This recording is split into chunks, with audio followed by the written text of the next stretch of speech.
What is up? We're going to talk about how to think strategically. Extreme Ownership Muster, Jocko Willink, I talk about him all the time, Navy SEAL, tons of leadership books. You need to read it. His podcast is about leadership. Somebody asked him, how often should I be thinking strategically and how often should I be thinking tactically?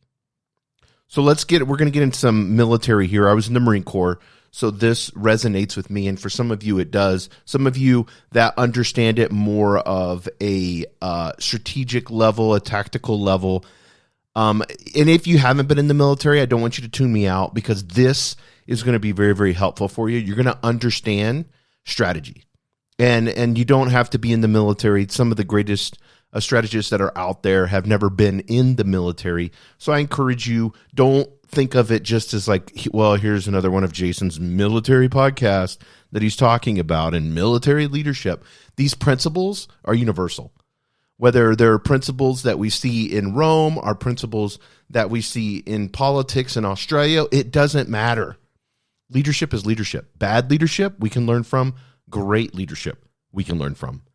So how often should I be thinking strategically and how often should I be thinking tactically? So tactical versus strategic. In the military, the word strategic refers to long-term overarching goals, while tactical is near-term goals in the immediate task at hand. So get that. When you're thinking strategy, that's long-term overarching goals. Tactical, short-term, immediate things that need to get done right now. So this is a leadership dilemma that a lot of us face because we can get so caught up in the weeds. We can get so to the point that we're so attached to the daily activities and just reacting to everything that we forget about strategy. Why are we doing what we're doing? Is there a reason the things that we're doing every day, the busy work that we're doing, does it line up with our strategy? Is there things that we ought not to do because they don't align? So this is important, guys. And this is going to help you. Some of you that are running this rat race, especially managers get caught up in this, or like mid-level leaders, they get caught up in this task, doing the same task every day over and over again, do them as excellent as you can, hiring and firing and doing all these things and plugging these people in to do these tasks. And you have to look at the task and say, do they line up with the strategy that I've set, these overarching goals that I have? And you say, well, how do I set overarching goals? I'm a mid-manager. Well, you go to your leaders and you talk to them. What does success look like to you, sir? What do you see 3, 6, 9, 12 months out? At the end of the year, what would you like my department to accomplish? They will give you your goals. And then you can take those answers from 1, 2, 3, 4 leaders, combine them together, and come up with a realistic, tactical way to accomplish these. Some of them are going to be easy to do. Some of them are just little tweaks. Some of it's going to be hard. And you got to decide. You got to take strategy and say, can I realistically accomplish this? What does this look like if we break this up into chunks? Maybe what my boss said I can't accomplish this year, but I can accomplish in 2 years.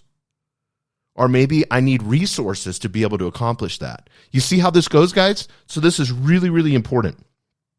Because when you get sucked into the details and you're focused on tactical goals and these immediate tasks, you're going to lose sight of the bigger strategic picture.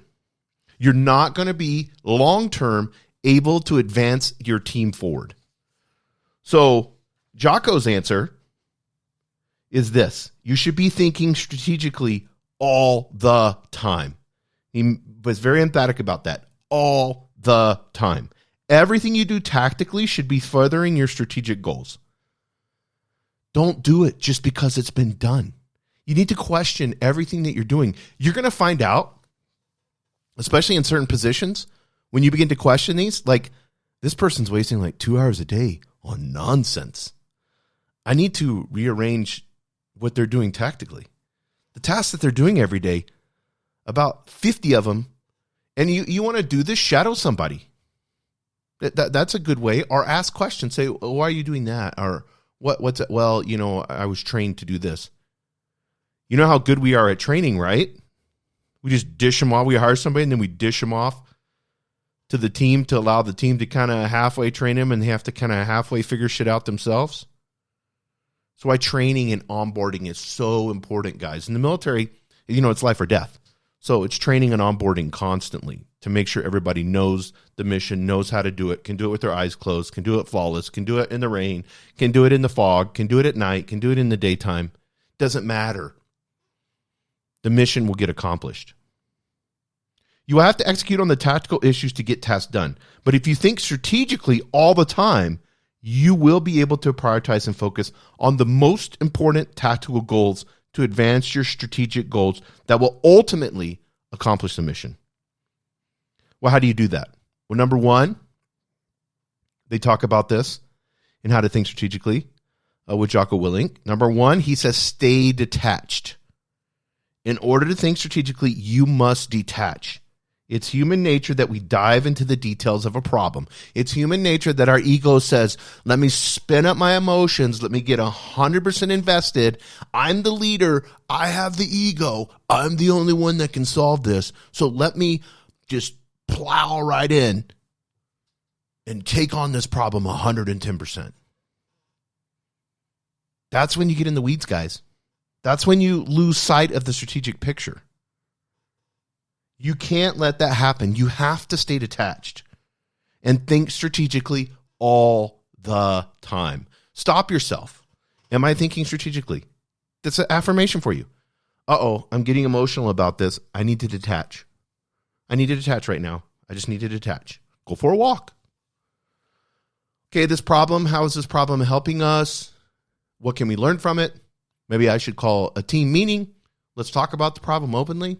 Let's discuss how we can solve it. Strategically, how does this help us in our goals? Our 1, 2, 3 goals that we've made, that we've learned from our bosses about what we need to accomplish. Or if you're the final boss, you've made these. I prefer like one main mission that's ultra clear, that is specific. That's hard to do. Some of you need 2 or 3. That's fine. Some of you need one mission per department. That can help too. Finance department is this, sales department is this, and so forth. In order to think strategically, you must detach.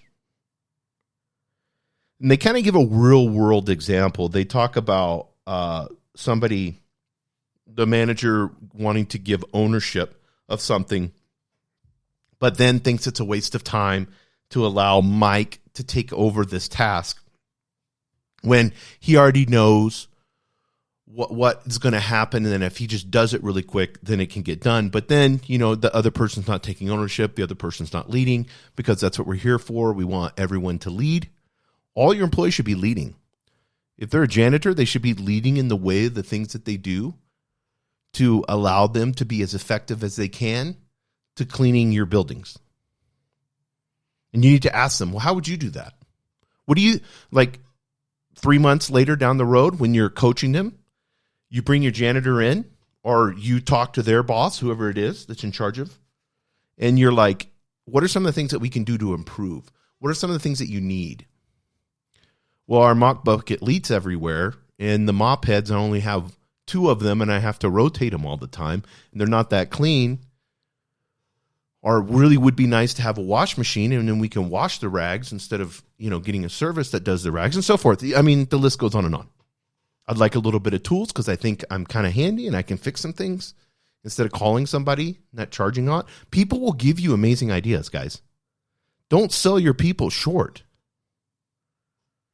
And so they go on with this real world example. And then finally, they come to the conclusion that, and this is really important, the little bit of extra time to allow that person to take ownership of that task and the manager not do it is important because, one, they were able to do it their way. They took ownership, and the outcome ended up being better than if the manager just would have hurried up and done it to get it done. If there's no harm in allowing somebody to do something, let them take ownership of it, guys. If it's going to take an extra little bit of time, but you don't have to mess with it, let them do it. If it gets 80% done and it's not done 100% the way you want it, but the 80% causes no harm to anything, go for it. That's 80% done more and 80% less that you had to do. You have to think about this strategic long-term growth and success. And that's sometimes you have to detach, and that's what you should do as a leader. That's coaching. That's long-term success. It's allowing yourself to be able to sit back, relax, and strategically think long-term what you should be able to accomplish and what you can accomplish, and outlining for the team and allowing them to be able to provide feedback in how you're going to accomplish these. So here's some real practical things, and then I'll close. He says this: write out a list of your tactical near-term goals for the week or month. Then write out a list of your long-term strategic goals. So 2, just take a pad of paper, a big pad of paper, put a line in the middle. One says tactical near-term goals. The other one says strategic long-term goals. And then you can look. You have them written down. You can look and make sure that your tactical goals are moving forward in accomplishing your strategic goals. Because everything, you think about this, especially mid-managers, is really important. If your bosses view success as this, and they've given you that criteria of how you can be successful, and they were honest about it, which they would be because it makes them look good, why would you do anything other than that?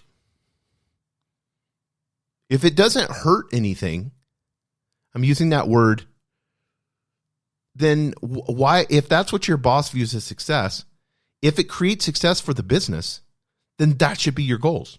It's that simple. But I had planned this and I had planned this.